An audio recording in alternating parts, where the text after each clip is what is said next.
Good evening, and welcome to the Marion Miner Cook Athenaeum. My name is Michael Grauske, and I am one of the Ath Fellows this year.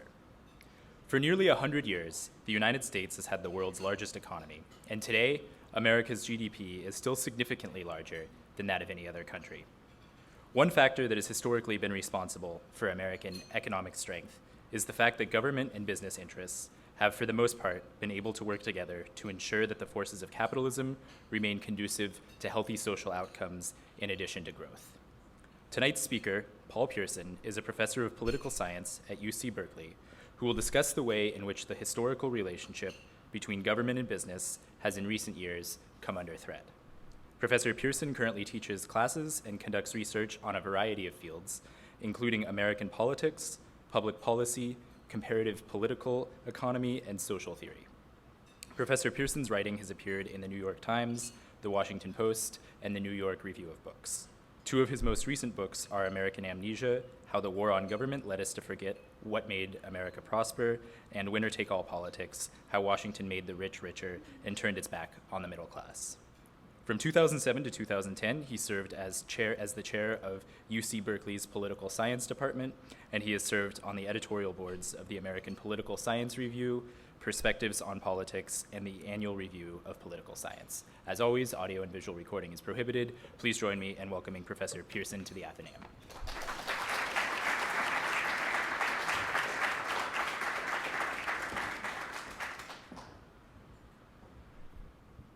Thanks, Michael, and thanks to everybody at the Athenaeum. This is such an incredible event.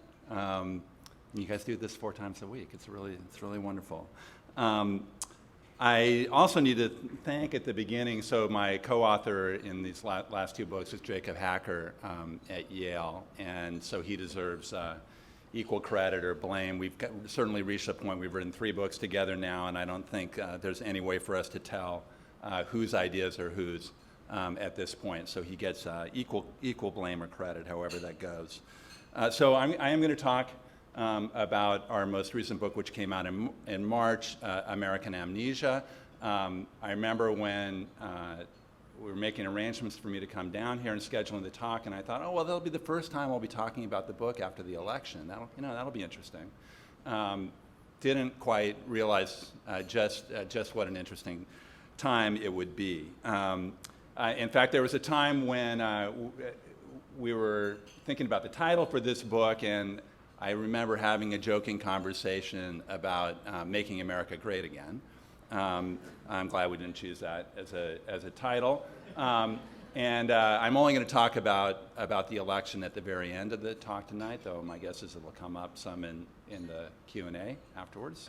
But by the end of the talk, I think whether you agree or not, you'll at least understand why I think the chances that a Trump administration will make America great again are very, very low.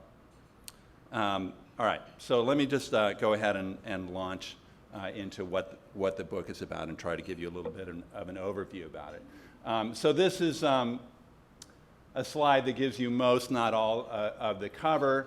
And we like the cover because we thought, okay, well, we want to make this argument about how we've forgotten the fundamental role that government plays in generating prosperity. And we thought, okay, well, this, the kind of seeing the Capitol building through the haze gives you a sense of that. And it wasn't only after we agreed to use this cover that Jacob did a little bit of sleuthing and found out, that's actually this is probably my sense is appropriate for giving a talk at Claremont. That's actually not like mist there in front of the Capitol building.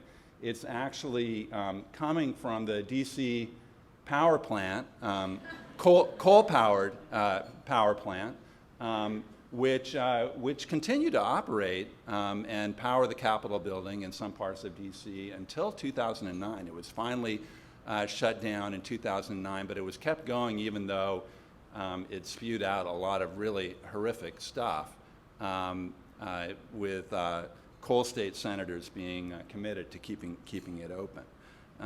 But in many ways, that's a really nice illustration of what we wanted to talk about in the book. And so I want to spend a little bit of time just giving you some ideas about the ways in which government has contributed to our prosperity, and I'll begin with one example building on this one, which is the Clean Air Act. Okay. Clean Air Act, originally introduced in 1970, amended and extended in many ways with bipartisan support under a Republican president in 1990. And recent research from actually conducted by a guy who is the Milton Friedman Professor of Economics at the University of Chicago before he went to work for the EPA, and partly based on research comparing air quality in the US now with the air quality that existed in the 1960s and early 1970s, and also which compared with the kind of air that you see in Beijing today, and came up with these estimates of improvements of life expectancy in various American cities as a result of the reductions in air pollution since 1970, and you see the numbers there. I particularly like the fact that number 2 on the list there is Wichita, Kansas.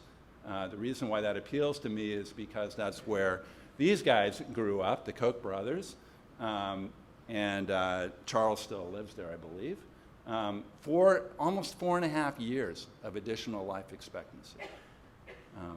4.5 years, just as a result of improved air quality since 1970.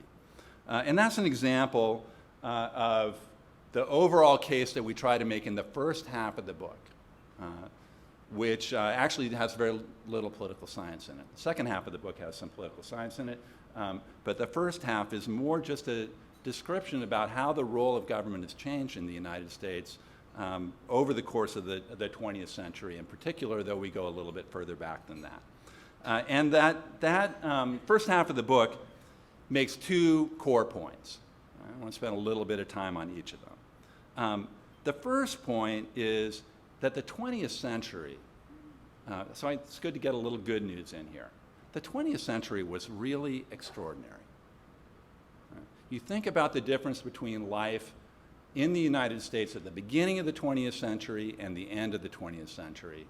And the transformation in many ways is as great as all of previous human history combined in terms of things like life expectancy. Let me give you a slide that gives an example of that. All right, so here's the blue is the UK, because we have numbers going further back, and then it switches over to the US when we have that time series. And this is average life expectancy, and what you see, like we might think that life expectancy sort of gradually crept up, but that's not the story, right? The story is, goes up and down, and then starts as the Industrial Revolution develops, it starts to make very halting gains. And then around the beginning of the 20th century, you see this spectacular takeoff. You can do the same thing with income, and you'll see the same kind of change. All right. That's the 20th century. I'm going to show some not quite as spectacular, but almost as spectacular slides about education, but I'm going to save this for a little bit, all right? But so this is the first point that we want to make. And of course, lots of bad things happen in the 20th century, just like in all other centuries. But the difference for huge numbers of people, including almost everyone in the United States, but also in other countries who managed to kind of pick the lock of prosperity during this period, this is a spectacular transformation over in the blink of an eye. So that's the first point that we make in the first part of the book. And the second point that we make is you needed a lot of government to make this happen. Right? This is not just a story about capitalism and markets. Right? It's a story of the invention, and we're sort of cheating to call it an invention because it's a gradual discovery. It takes place through political battles, trial and error, learning, borrowing. Right? What we learned was that a kind of social technology, which we use the old-fashioned, or rather clunky term for, the mixed economy. mixed economy, right, is the key to building prosperity.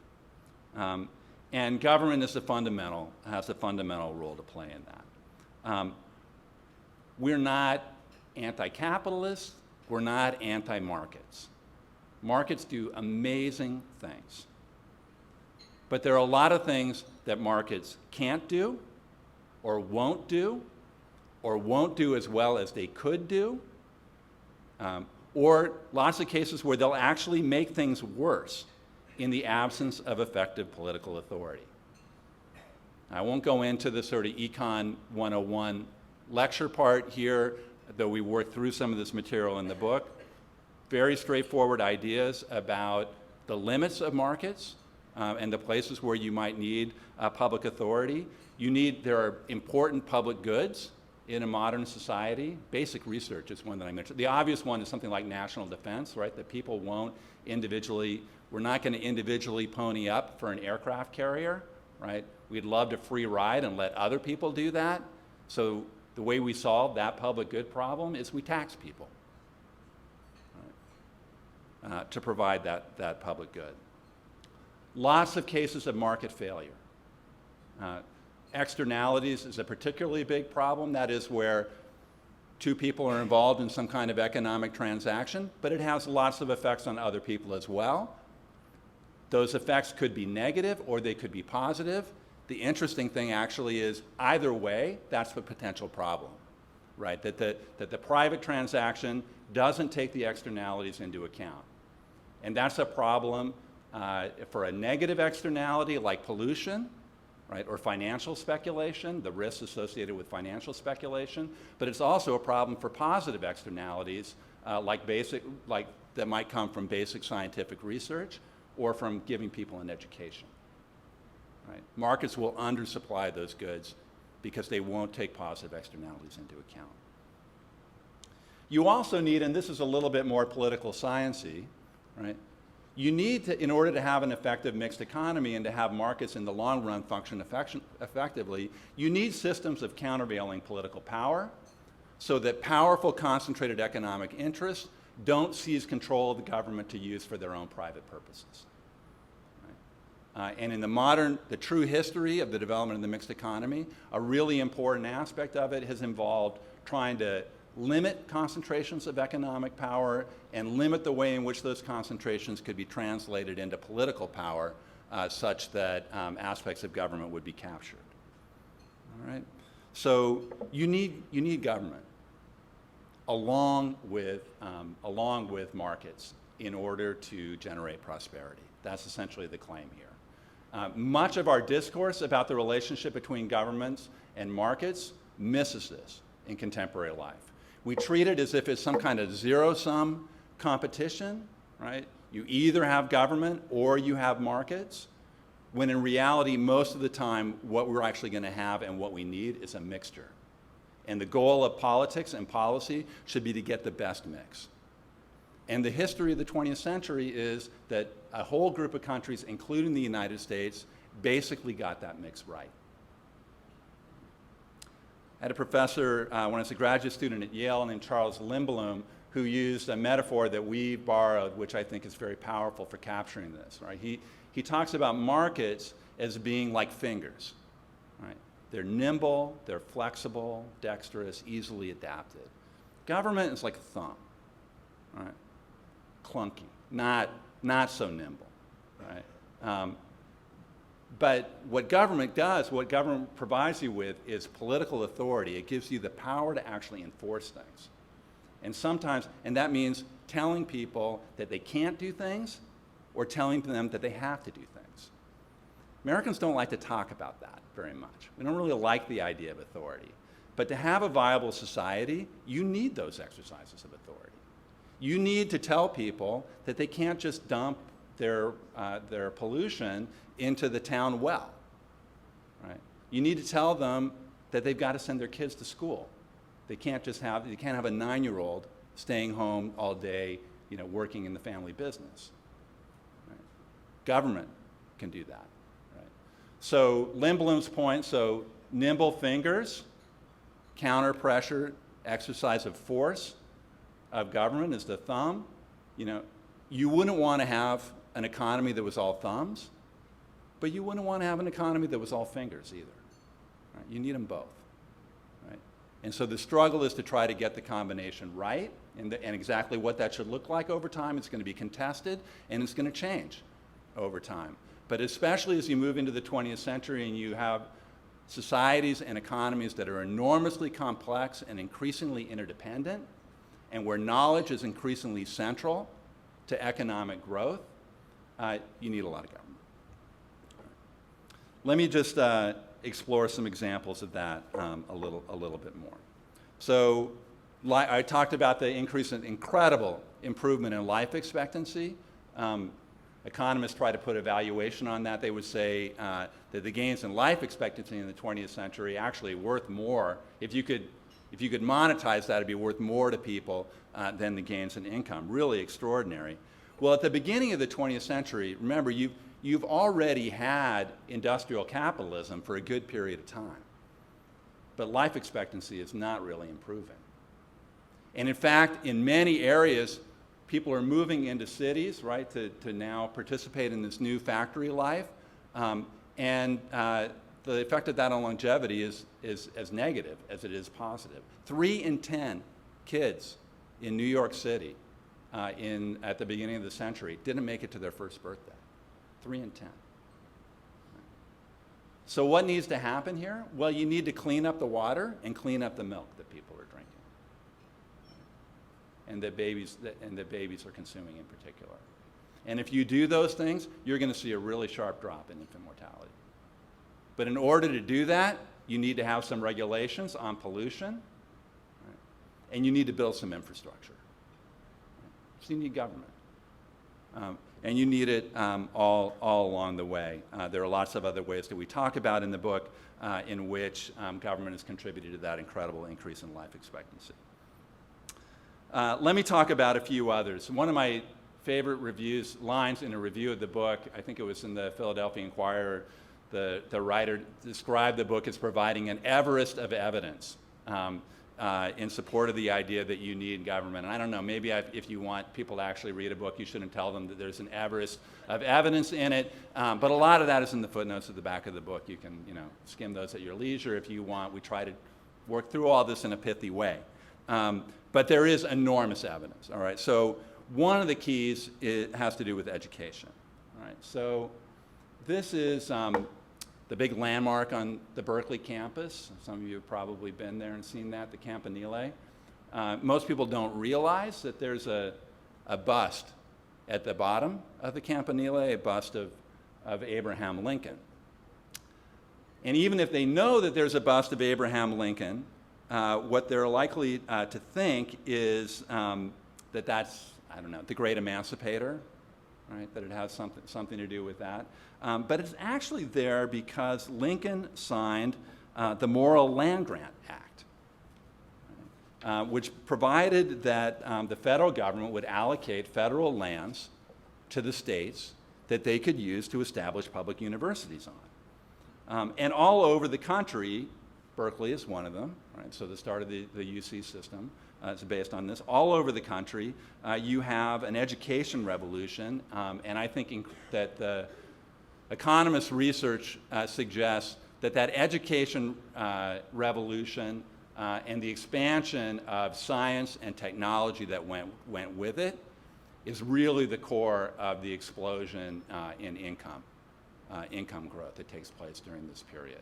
Right? You can go back to the Nobel Prize winning work of Robert Solow, which showed that we used to think that what gave you growth was increased increments of capital and labor. Right? Put in a few more units of capital and a few more units of labor, and you're going to get a little bit of growth. But when they went through and really tried to track that down with the data historically, what they found was that the overwhelming majority of economic growth could not be accounted for by increasing units of capital or labor. That it was about productivity enhancing innovation that comes primarily from expansions of education and of science. So you have these land grant universities, Cornell, MIT, Wisconsin, Minnesota, that are all part of this educational revolution. Let me just give you a few slides that give you a sense of this. So again, it's not quite as extraordinary, the story that you get with life expectancy and income, but still a stunning transformation in levels of education. The U.S. was one of the leaders, really the leader first in sort of mass public education, but also the leader in expanding access to colleges and universities, and government played an absolutely essential role in making that happen. I guess it's now been about 6 months since Andy Grove passed away, the longtime CEO of Intel, one of the founding fathers of Silicon Valley.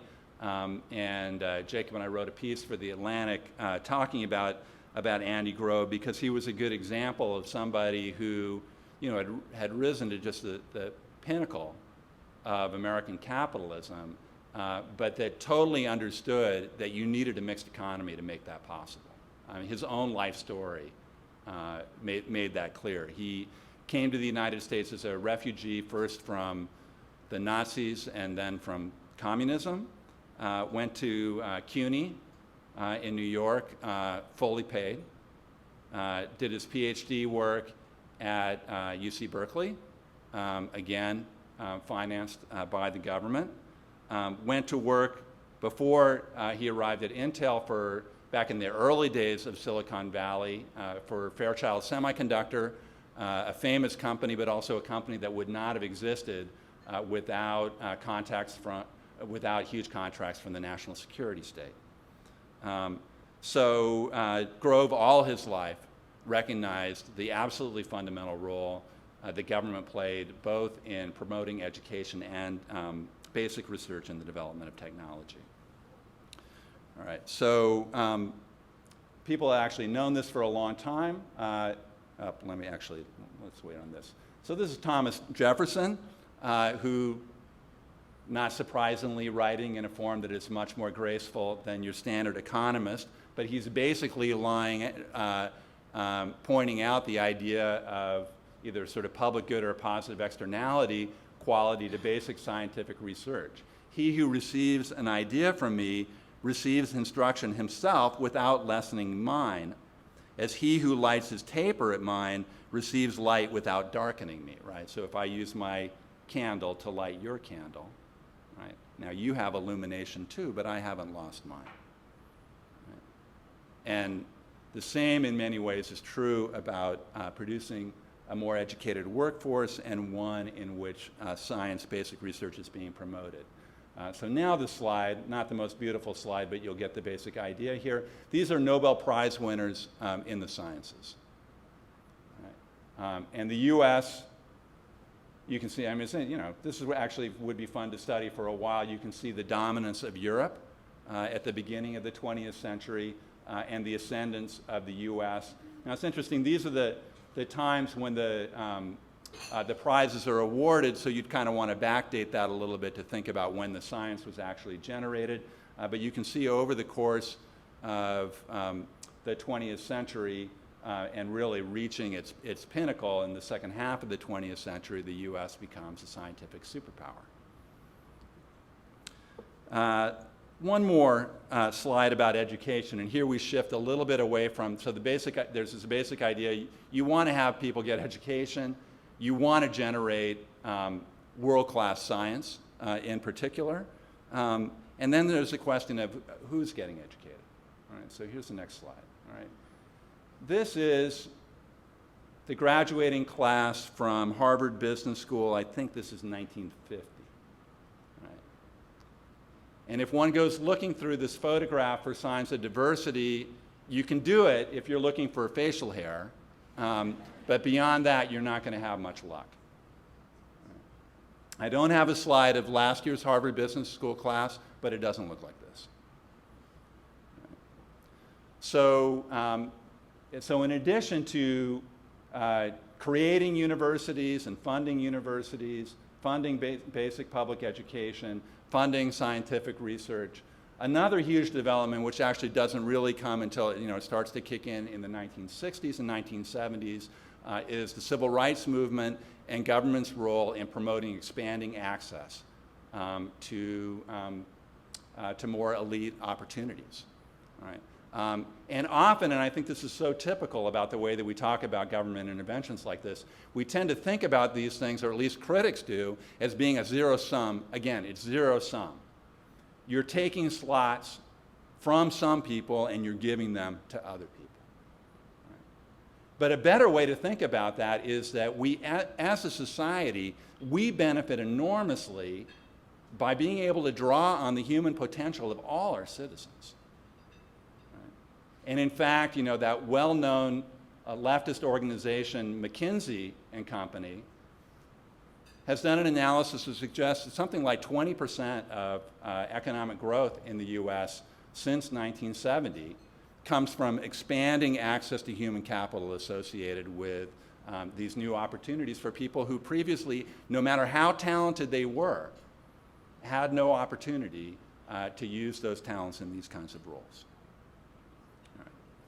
So even these policies that so many, and again, I think this is the way that we too often think about the role of government these days. We see these programs as being redistributive, but they're actually expanding prosperity, right? By allowing everybody to use the talents that are available to them. All right, a few more. Let me give you a few more examples. All right, so I'm going to show you a graph now of adult per capita cigarette consumption. And on it are just going to be marked a few key moments in policy development along the way. All right, so I don't know how well you can see this here, but we're going from 1900 up to 2012. All right, and here's what the trends look like. All right. So here's where the research starts to show that there's a connection between smoking and cancer. Here's the Surgeon General's report, right, on smoking and health, right? Ban on broadcast ads for cigarettes. A lot of this stuff is expanded regulation and taxes for cigarettes, and you see a really stunning decline. Recent article published in the Journal of the American Medical Association suggests that those interventions have saved something like 8 million lives over the last 50 years. 8 million lives, right? Premature deaths, right? From either getting people to quit smoking or getting people to never start smoking in the first place. Okay. That's a big one. I want to spend just a couple of minutes talking about another that was in the news this year, which is exposure to lead. All right, in the news because of the crisis in Flint, Michigan, where kids had elevated blood lead levels. Just a little bit of context for that story, all right? So in Flint, Michigan, see if you can stick with these numbers here for a second, they were worried about kids who had blood levels above, lead in their blood above 5 micrograms per deciliter, 5 micrograms, right? Because we know that that's dangerous. 5 micrograms is dangerous. What happens if you're routinely exposed to levels like that? Well, if it happens throughout your childhood, estimates are it's probably going to cost you something like 4 IQ points on average. Right? It's not a small thing. You can lose 4 points of IQ. And in Flint, Michigan, right, when they were having these issues, about 5% of kids had levels above 5 micrograms. Terrible. Right. Now, what most people don't realize is in the late 1970s, 90% of American kids had blood lead levels above 10 micrograms. 90% of American kids had levels above 10. Right. And if you lived in an inner city, right, where you were exposed to more lead paint and more exhaust fumes, lead and gasoline, your levels were considerably higher than that, right? So Flint, as terrible as it has been, very modest problem compared to what most American kids were routinely exposed to in the 1970s. I think So those of you who are my age in the room, I would have been really smart. You know, it could have happened. Could have happened. So here's what this graph looks like. All right. So we've got a few milestones down here at the bottom. Right. So these are average blood lead levels for kids. And you can see in the middle part of the 20th century, the heyday of automobile revolution, lead gas is being used everywhere, fumes spewed out, plus lead paint. People are routinely having levels that are 15 to 20. Then in 1970, the science, we didn't know. We didn't know, or at least there was controversy about just how dangerous this was. In 1970, the Center for Disease Control sets the acceptable level at 40. Right? And one of the things that happens, by 1991, they're saying 10. By 2012, they're saying 5. Right? And they're really saying you want to be well below 5, right? Which the majority of kids are now. But the key policy steps here are that in 1973, the EPA mandates a phase out of leaded gasoline. And in 1978, the Consumer Product Safety Commission bans residential lead paint. Right? There's still a lot of lead out there, right? But there is vastly less than there was. I want to say, one, to me, sad outcome of the election is that the Clinton campaign had made as a prominent policy promise that they wanted to devote substantial resources to further lead abatement, right? Because way too many American kids, not just in Flint, are still exposed to way too much lead. There's a lot of research that suggests now that there's a strong link between these kinds of exposures and the crime, the high crime levels of the 1960s and 1970s, and also teenage pregnancy rates. Right? Because one of the things that kind of lead exposure does is it really limits people's impulse control. Right? They have a harder time self-regulating. So this is a huge, huge public health victory that almost nobody knows anything about. Right? When was the last time you heard saw a news headline that said, things are getting better, slowly, because of government? Right? They don't write those headlines, right? But that's what happened here. Okay, so the 20th century was great because we had a mixed economy, right? Because very, very imperfectly, right? We were able to combine the nimble fingers of the market and the strong thumb of government to meet a lot of challenging problems that come in a modern economy.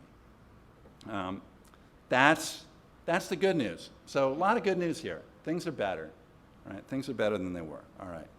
That's the end of part one. So some bad news. Relative performance of the U.S. is going down. So now we're going to shift to some international comparisons, and I'll just give you a few examples of this. The first one has to do with education, and I apologize, this slide is a little complicated to decipher, but let me walk you through it for a second. It's basically looking at what percentage of people in a country have a post-high school, some kind of post-high school degree, and it gives you two different markers for that. It gives you a marker for people my age and people your age. And so what we'd like to see, which is a way of looking back in time, right? So if you look at people like me, you're looking at kind of what the education policy mix for a country looked like in the 1970s. Right? And if you look at a younger cohort, you're looking at what it looks like now. So what you'd like to see is lots of people getting these degrees past high school, and you'd also like to see a lot of improvement from my generation to your generation. All right, so here's what we see. So the blue squares are my generation, and the black arrows are your generation. All right, people a little older than you guys, 25 to 34-year-olds. All right, and here's the U.S. Right, this is a sad story. right? Because what you see is the U.S., the blue, we were at the front of the pack, right? There are a few other countries that are with us there. Who is that? Who is that? Iceland, right? Canada. Canada. All right. So, Canada makes a really interesting comparison, right? They were basically, we were leaders, they were leaders. But look, we've made no progress, right, over this 30-year period. They've continued to make progress. And look how much distance there is between the blue squares and the triangles for most of these countries, including some like Korea, right? It's extraordinary, right? What they've done over the course of a 30-year period. All right, so many of these slides that I want to show you now, it's not so much that we're losing ground in absolute terms, but we are not performing as well as other countries are. Right? We're either losing the advantage that we had, or in some cases, we're actually falling behind. Okay, now comes, for me, maybe the most depressing slide of all. Right? So this is healthcare. All right, and we're looking at two things. We're looking at life expectancy, and we're looking at how much money you spend per capita, right? And so over time, what you'd love to see, and then we're looking, these lines are basically tracking these different countries out over time, where they're going. So what you'd like is you start down here and you want to hug along this axis here, right? Because you don't want to spend more than you have to, but you want to get way up here so you have a nice long life expectancy. This is what you don't want to see happen, right? Which is us. Right? We spend way more than anybody else does, right? And that is really, what's striking to me about this is, we had a slightly expensive healthcare system in 1980, but we were pretty close to the international norm. Now we spend double what other countries do, right? And the outcomes are, they're not like, again, it's not like we want to go back to have heart disease handled the way it was in 1970. We have improved life expectancy. But in a comparative perspective, we are now a huge outlier in terms of the performance of our healthcare system.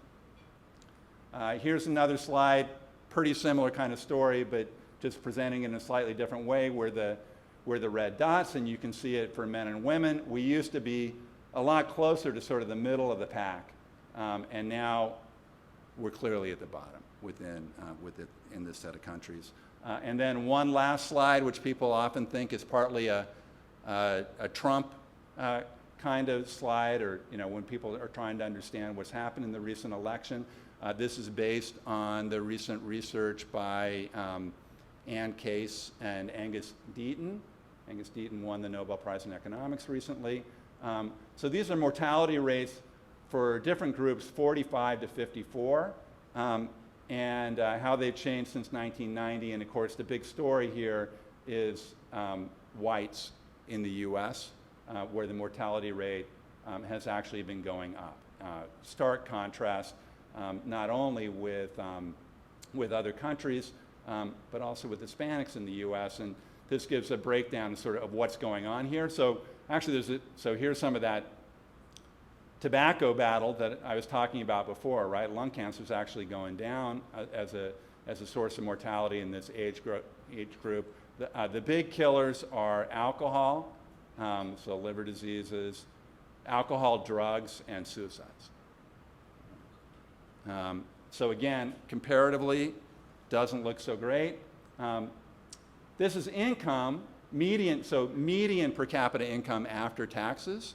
Right, so your middle class, your prototypical middle class family, and the U.S. still does best, right? If you want to find an international comparison where we do pretty well in the rankings, this is going to be your best bet. But you can see even here we're losing ground compared to a lot of the countries we like to compare ourselves with. So what's happened? So that's the story of the second half of the book. But what we want to argue is that the declining effectiveness of government and the declining willingness to recognize that you need effective government in order to deal with these kinds of collective issues is a huge part of the problem. We've forgotten how vital effective governance is. Something we used to know, Adam Smith knew it. He called taxes a badge of freedom. People don't usually hear those kinds. We got some great quotes in the book from Adam Smith that you don't usually hear. He understood that you needed government political authority to play a prominent role. The founders knew it. We tell this strange story now about the founding of the country that goes something like this. There was a revolution against Britain, and then yada, yada, yada, and then there was a constitution. Right? So the yada, yada, yada part was the Articles of Confederation, right, which was a system with no central political authority, right, and it was a complete disaster. Right? It was an economic disaster. It was a political disaster. It was a disaster in terms of providing any kind of security against foreign enemies. Right? So the founders came together, everybody who's in the musical, right? Hamilton, Madison, Jefferson, they all recognized that you needed a lot more public authority. Now, Hamilton was the leader in pushing this. Oh, wait, no.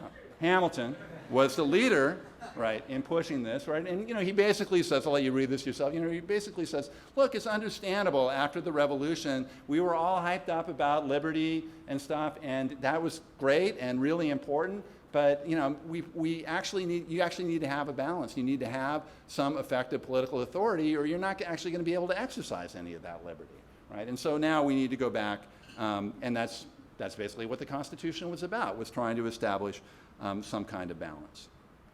But we've been losing it. You hear, and we go through in a lot of detail in the second half of the book about the way that people talk about government, how that's changed over the last 40 or 50 years.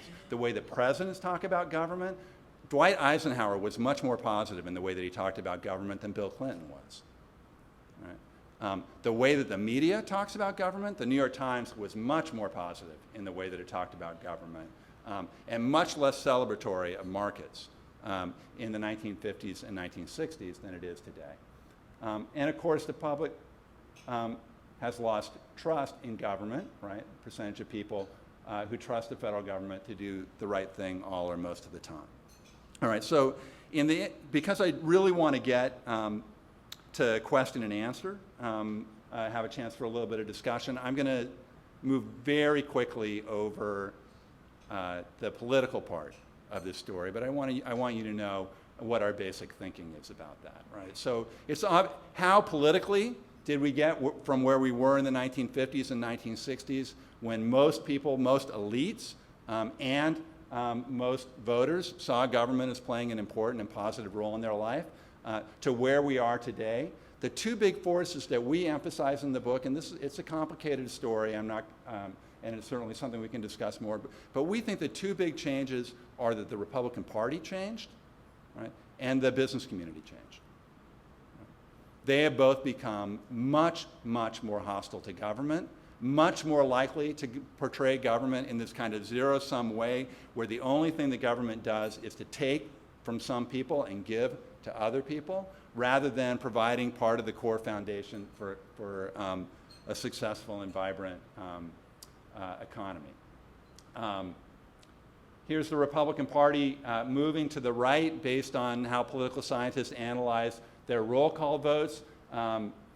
Just tracking the career of John Boehner here. So when John Boehner first came into the Republican caucus, he was at the right end of the spectrum within the party. He was one of the rabble-rousers.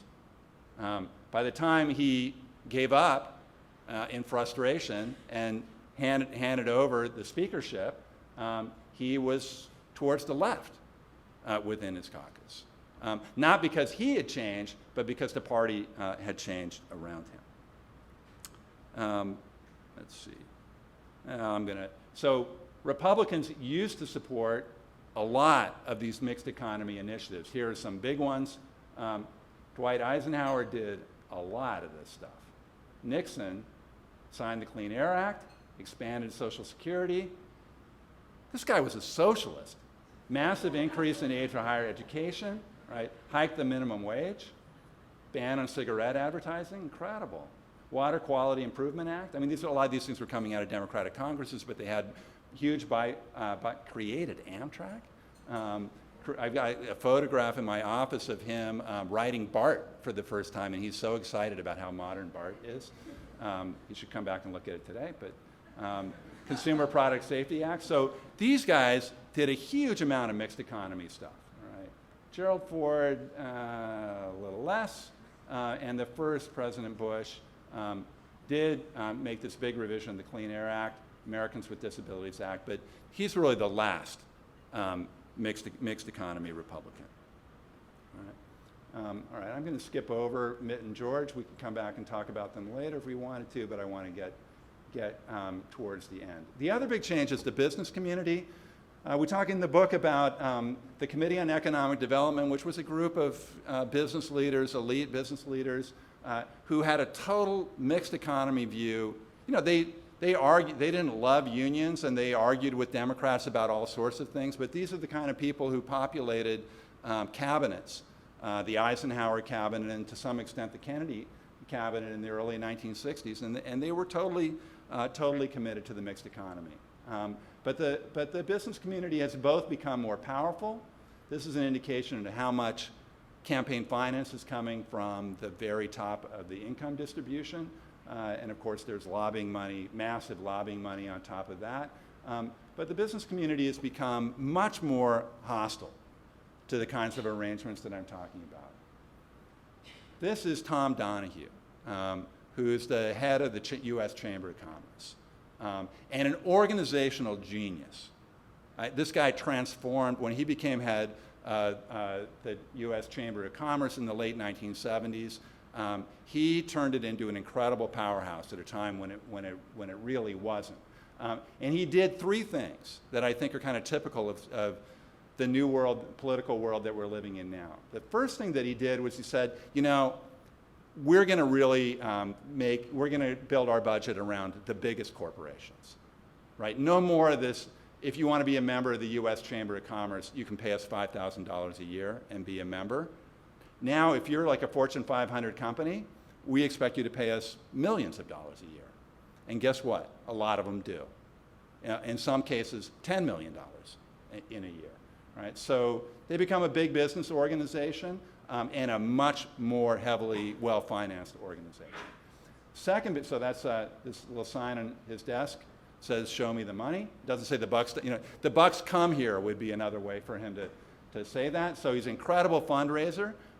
Second thing he did was to form a really tight alliance with the Republican Party.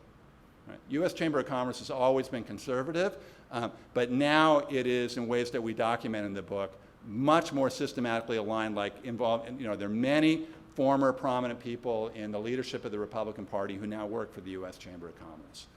And essentially the U.S. Chamber only provides campaign support for Republicans now.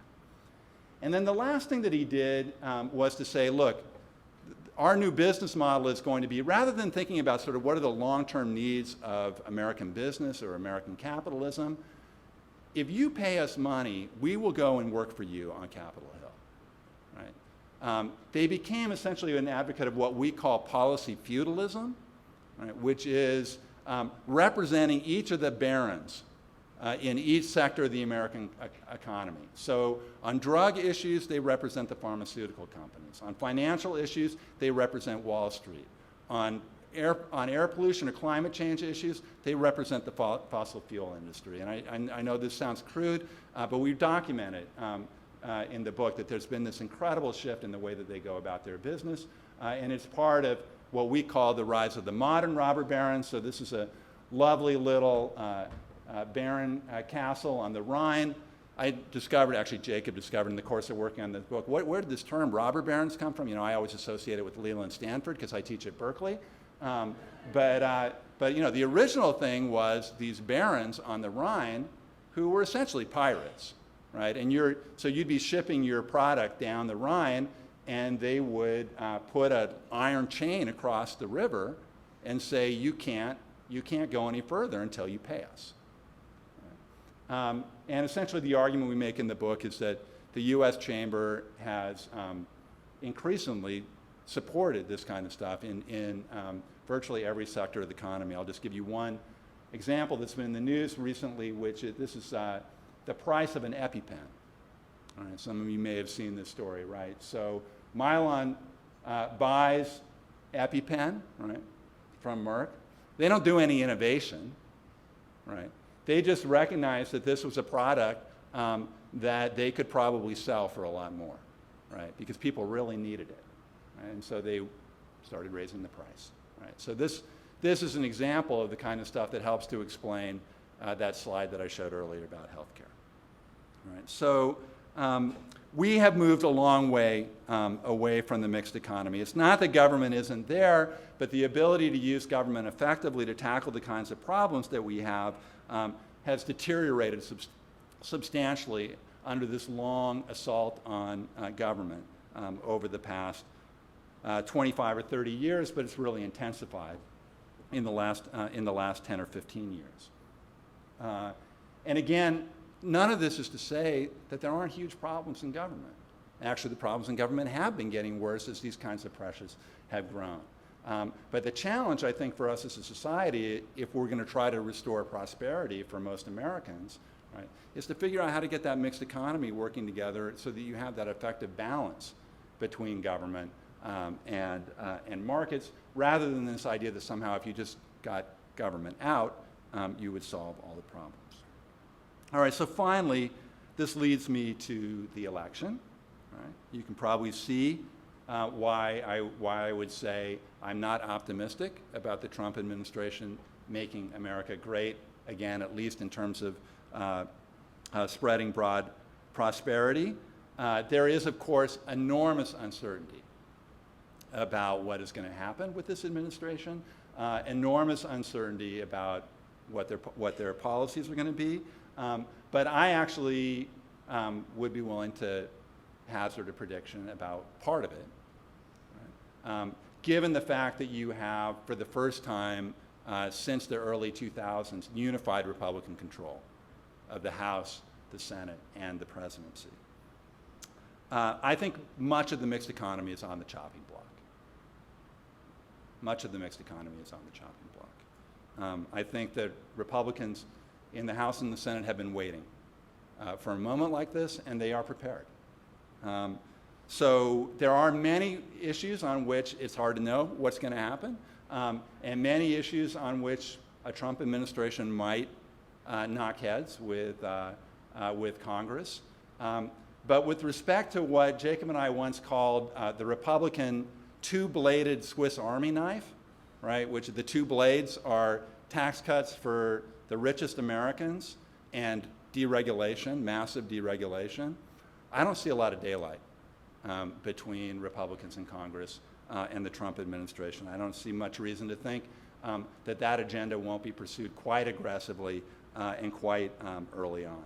And I think we're already seeing evidence of this. And I'm going to put this quite starkly, and I know it's probably not polite to do it, but I'm going to put it quite starkly because I think it's true. All right. So already it's been announced that the Republican Congress is going to pursue big changes in Medicare, right? Which is something that Paul Ryan, for example, has wanted to do for years, and it's been in their budget, budgets that have been vetoed or blocked at various stages before, but may not be blocked now, right? That Trump said during the campaign that he wasn't going to do anything about Medicare, he was going to leave it alone.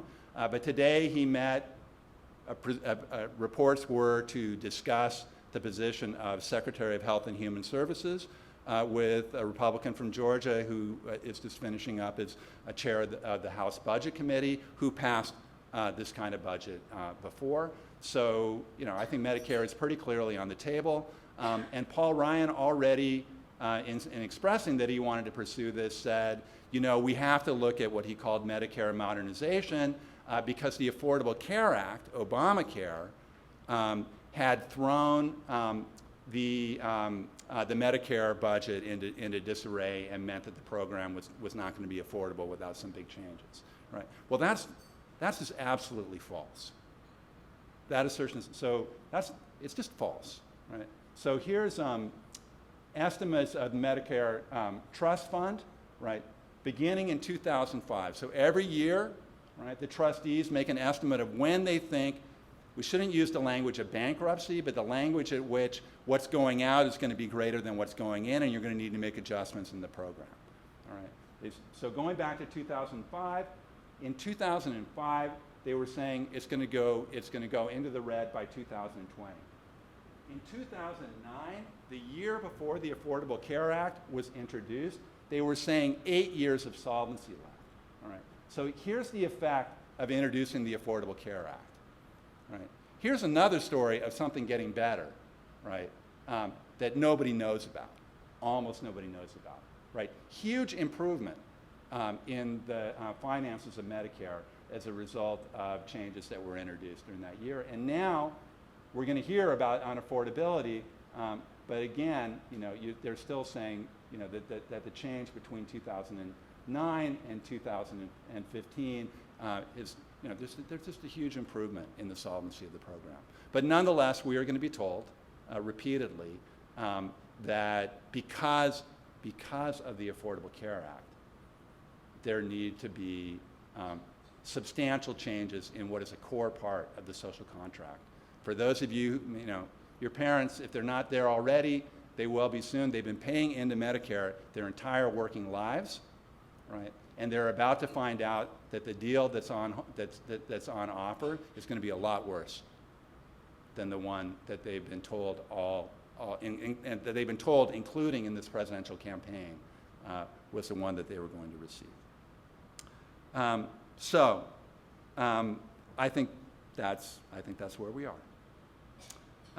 5 months ago, I gave this talk to a group of young college-age leaders at Berkeley, and it turned out to be the day of the 60th anniversary of the Interstate Highway Act, right? One of Eisenhower's big mixed economy infrastructure building programs.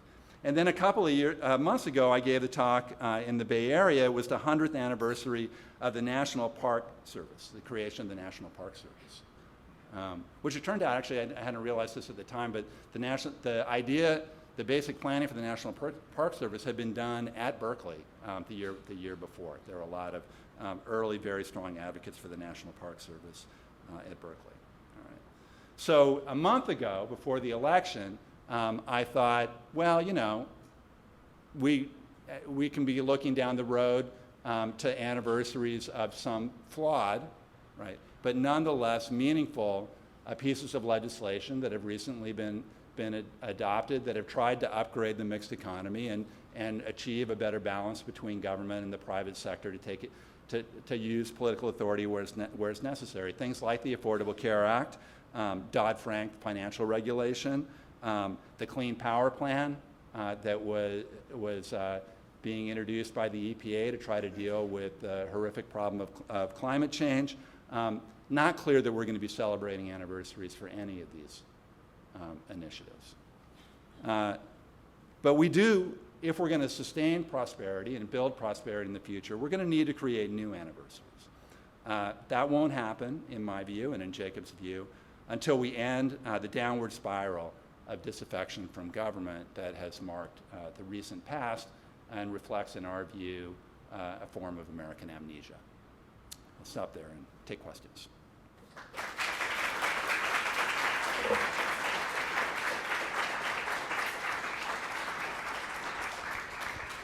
We now have time for questions and answers. If you'd like to ask a question, please raise your hand, and Sarah or I will come to you.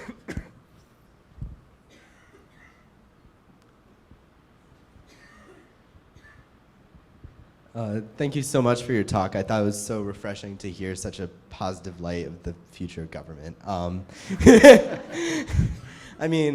But what I'd ask is, you presented all these issues that we have with how our government is going and what kind of changes we've been seeing with our political system that have caused the degradation of the mixed economy.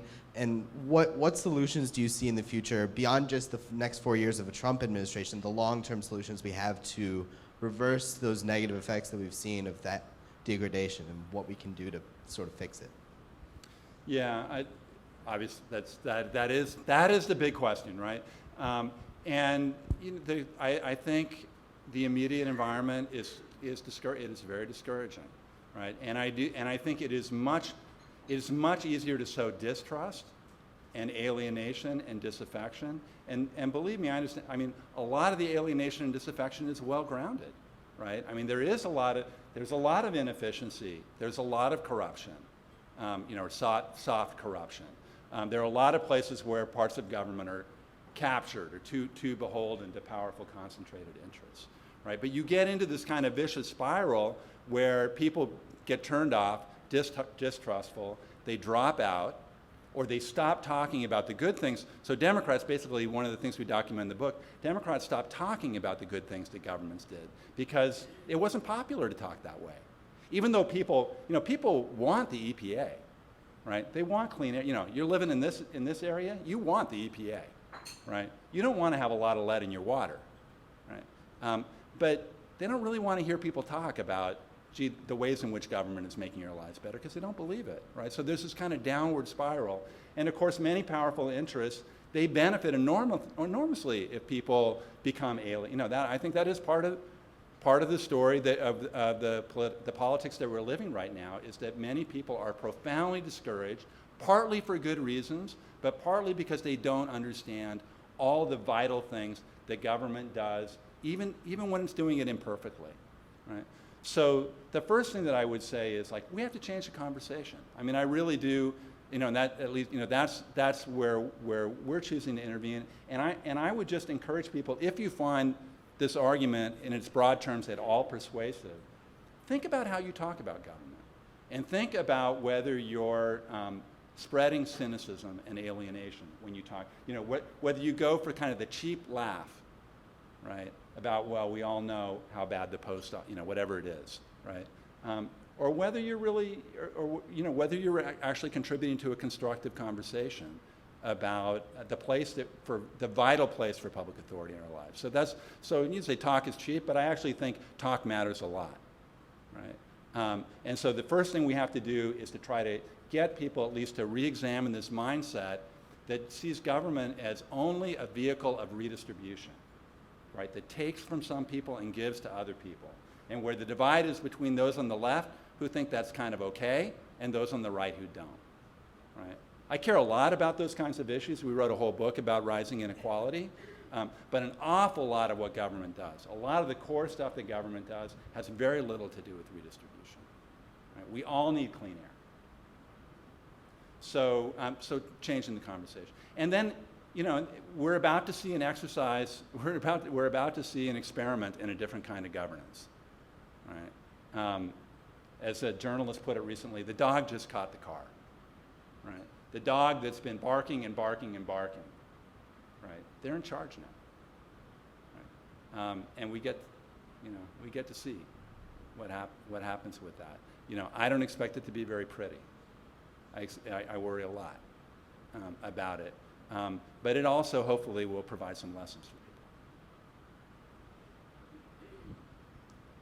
Hi, thanks for your talk tonight. Like Alex said, I think it's really important to think about these things. However, I'm a little bit more interested in the kind of forces that cause this change in attitude about government. Yeah. And although you're saying, yes, the government, isn't just a redistributive mechanism, but why do people feel that way? And I'm curious if you could maybe speak a little bit, especially in comparisons of the US to other countries, about the degree of homogeneity, right, within a populace, and how you maybe feel and your obligations to fellow citizens and how that relates about attitude to government, Yeah. and maybe this new rise of party politics we see in the United States, what you think that will mean going forward, and if this even is a compelling explanation for how attitudes about government have changed. Yeah. Thank you. That's a fantastic question. Let me say two things about it.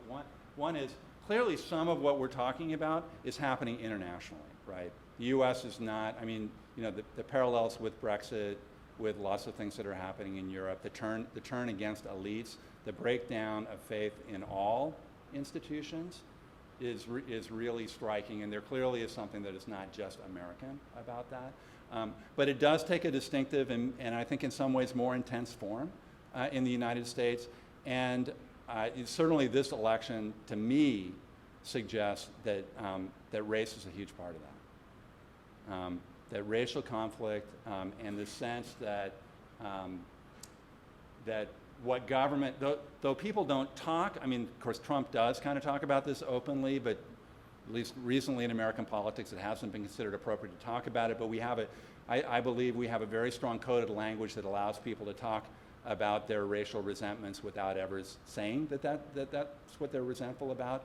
And clearly, I think part of what's happened, you see that with white working class voters, is that their perceptions of government are highly racialized, you know, and they see, when you say you want government to do something, many of them hear, government is going to tax me and it's going to give to folks who are not me, right?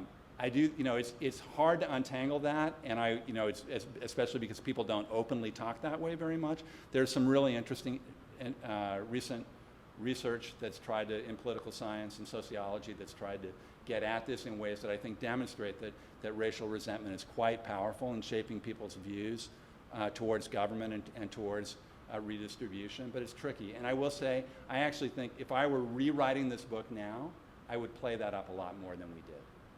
We talk about it some, but not enough.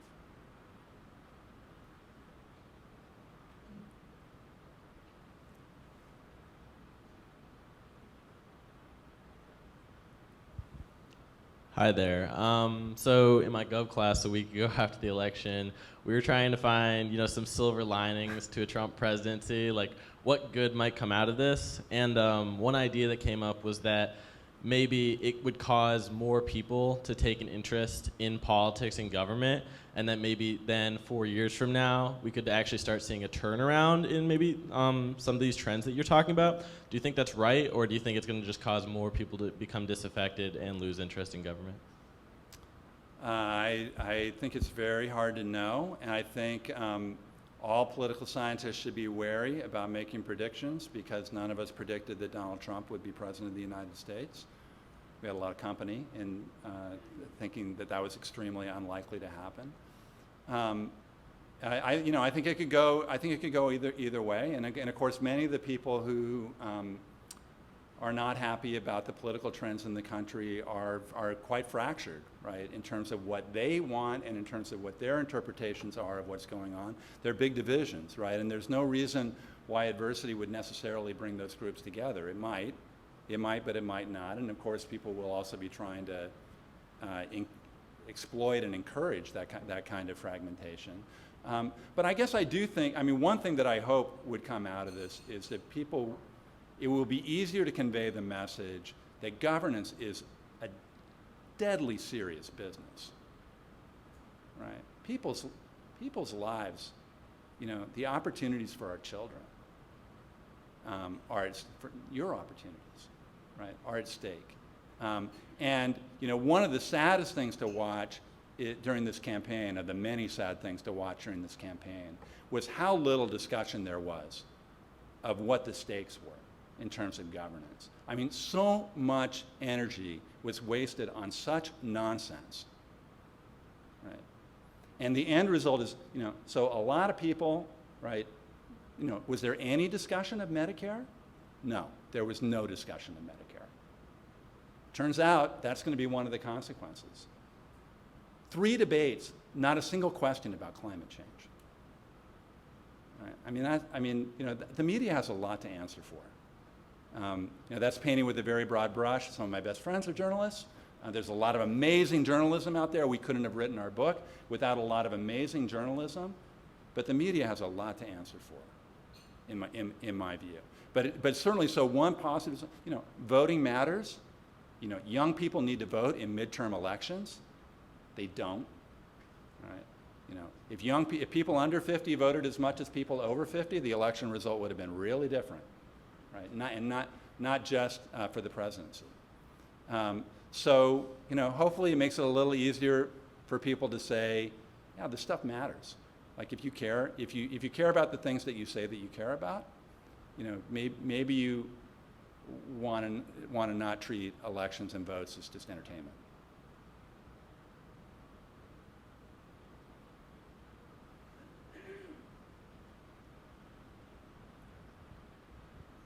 Hi, thank you for your talk. So a lot of these trends have obviously been going on regardless of presidential elections and such. Yeah. But how would your presentation tonight, or how would maybe your book be different? Well, probably just presentation. How would your message have been different had Clinton been elected? Like, how would Yeah. that change? Because the trends would still Yeah. be there. Thank you. Yeah, that's a great question. Right, yeah, I thought a lot more about, like, how do you talk about this after Clinton wins than after Trump wins. And partly because I think that that it's easier to predict. I think, the Trump situation is very unpredictable. So the first thing that I would say about that is that I think that if you look at sort of the policy approaches of a potential Clinton administration, they basically get, like these people, I mean, I know some of these people, but, and they basically got, they get the idea that you really want effective governance in order, and so they had a bunch of ideas about things, that you could do, and of course the Obama administration was pursuing things where they could, and lead, I think, is a good example of that, where Hillary Clinton actually spent a bunch of time talking about, like, why there would be a huge benefit to American society to get the last 10% of that lead away from our kids, right? Huge positive sum thing, right? So they have some idea, pretty incremental ideas about where you would improve the mixed economy, maybe more radical in some areas like climate change where you need big changes. In terms of what actually would have happened, my prediction would have been she would have been able to do very little of it, right? Because of the structure of our political institutions, right? You still would have had a Republican House, one way that political scientists tend to think about this is, okay, if you don't change the configuration, if you still got Democratic president, Republican House, you're not going to be able to do very much, because everything that somebody like Clinton would have done, would want to do, Obama already did it. Like all the low-hanging fruit, they picked it, right? So that's not. So we would have still been stuck, and we would have had a Republican House that would have been very focused on doing what they tried to do with Obama, but kind of times 5, because Hillary is less popular than Obama was. So make her presidency a living hell and tie everything up. That's what would happen in my view, right? So it's only when you can break out of that gridlock, which they now have a chance to do, right? Republicans now have a chance to do.